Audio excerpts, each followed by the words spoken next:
कब्रिस्तानों में हमारे यहाँ उर्फ है, रिवाज भी है, देखा है कि हरियाली होती है, पौधे वगैरह दरख्त होते हैं और बल्कि बाज़ तो कब्र के ऊपर भी लगा देते हैं, बिल्कुल कब्र के पास लगाते हैं। इसमें क्या एहतियात करनी चाहिए, क्या शरई तकाज़ा है? देखिए, जो कब्रिस्तान है उसका असल मकसद तो ये है कि तदफीन हो वहाँ पर। ठीक है।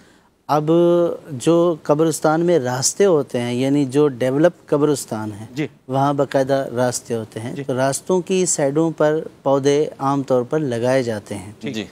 तो वहाँ जो चलने का रास्ता है उसकी साइड पर वो पौधा कि जिसकी जड़ें ज़मीन में गहरी ना जाती हों। ठीक है, बहुत। क्योंकि अगर वो पौधा लगा दिया कि जिसकी जड़ें ज़मीन में गहरी जाएंगी तो उसके कई नुकसान आते हैं। एक तो ये कि जो उसके साथ जगह है उस पर कब्र नहीं बन सकेगी, और फिर दूसरी बात यह है कि जब हवा आती है, शदीद किस्म की आंधी होती है, तो दरख्त हिलता है और उससे कब्र मुनहदम भी हो जाएगी।